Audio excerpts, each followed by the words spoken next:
İranның sobiq prezidenti Mahmud Ahmadinejadning rasmiy ijtimoiy aloqa hisobidagi xabarlarga qaraganda, universitet o'quvchilari bilan ko'rishgan sobiq prezident Uyg'urlar haqida to'xtaldi.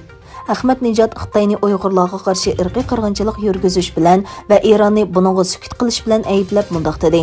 Hozir Osiyoning markazida Uyg'ur rayonida irqiy qirg'inchilik jinoyati olib berilmoqda. Ularning naslini yo'qotish uchun ayollar va bolalarning beshiga har xil avorchiliklar kelyotidi. Kishilar bu gapdan nomus qiladi. Ular o'zlarining bu dunyoda mangu qoladiganligini va javobgarlikka tortilmaydiganligini o'ylaydi. Tehron hukumatidan Xitoyga qarshi turishni talab qilgan Ahmadinejad tuvandagi bayonotlarni qo'llandi. Qiziqarli yeri shuki, biz o'zimizni musulmon, ziyonkashlik va takabburlikqa qarshi turamiz deb da'vo qilamiz. Nemishqa bu ahvolga qarshi sukut qildik? Bu jimjitlikqa qarshi nima beraldi? U yerda ziyonkashlik, qotillik bor. Bu yerda bo'lsa jimjitlik. Nemishqa ogohlantirmaysizlar va e'tiroz bildirmaysizlar?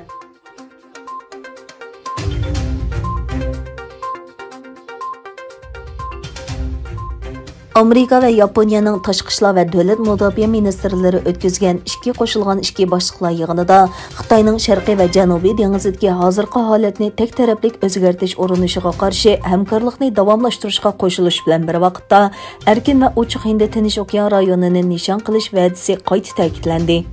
Amerika tashqi ishlar ministri Blinken va davlat mudofaa ministri Austin tunji qatim chet elga qilgan safarining bir qismi sifatida Yaponiya tashqi ishlar ministri Toshimitsu Motegi va davlat mudofaa ministri Nobuo Kishi bilan ko'rishdi.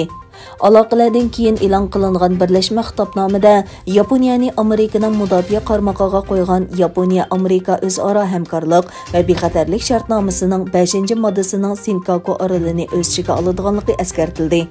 Hind Tinch okean rayonini ichish hamda u qonunni asos qilgan xalqaro tartib nishoniga bo'lgan va'dasini saqlaydiganligini qayta ta'kidladi.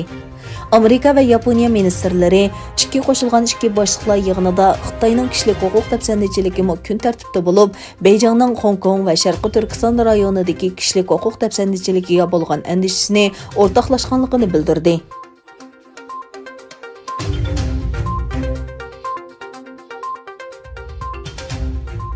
Xitoy virusga qarshi tadbirlarni yanglab chet eldan kelgan bir qism ziyoratchilarga ishkini ichishni boshladi. Ammo viza olish uchun cho'qim Xitoy yozgan vaksinani urg'izgan bo'lish kerak. Xitoyning Anqaradagi elchixonasining organ to'rida e'lon qilingan bayonotda mundaq deyildi.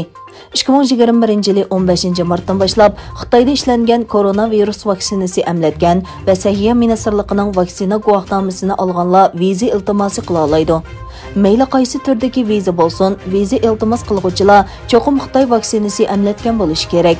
Xitoyning Amerika, Italiya va Hindiston qatorliq davlatlaridagi elchixonalari o'xshash bayonotni o'rtoqlashdi. Holbuki nurg'un davlatlarda Xitoy vaksinalari davolash apparatlari tarafidan tasdiqlanmadi.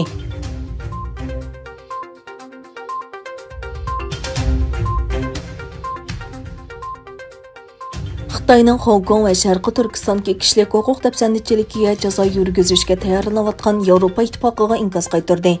Beryosildagi Yevropa siyosat markazi uyushtirgan faoliyatda Xitoyning Yevropa ittifoqidagi doimiy vakili bosh elchi Zhang Ming bayonot e'lon qildi. Zhang Ming mundaq dedi: "Yolg'onni asos qilgan jazoni Xitoyning bexatarligini ongli holda ojizlashtirishga urinish deb izohlashga bo'ladi." Beyjingning jazoni qarshilashish deb izohlaganligini bayon qilgan Zhang Ming Yevropa ittifoqining qarorini qayta o'ylashini umid qiladiganligini aytdi. Yevropa ittifoqi kelar haftaning 5-dan boshlab har qaysi davlatlarda kishilik huquq dafsandichiligiga chetishliq nurg'un kishilarga jazo yurgizishga boshlaydi.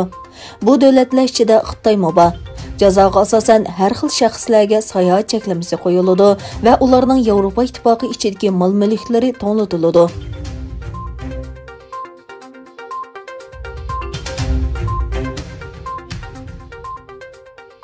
Mudofaa, bexatarlik va tashqi siyosat qatorliq sohalarda umumyuzlik yangi tadbirlarni yo'lga qo'ygan Angliya, Xitoy va Rossiyaning tahdidiga qarshi hozirgi yadro qurollarini taxminan %50% oshirmoqchi. London hukumatining yaqinda yangi strategiyasini e'lon qiladiganligi mo'ljallangan bo'lib, planda yadro o'q beshining sonini 180 dan 262 ko'paytirishni planlagan.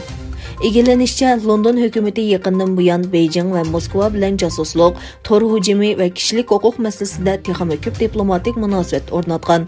Bununğa asosan Angliya Rossiyani aktiv tahdid, Beyjing hukumatini texnik sistemalik raqib deb aniqlama bergan.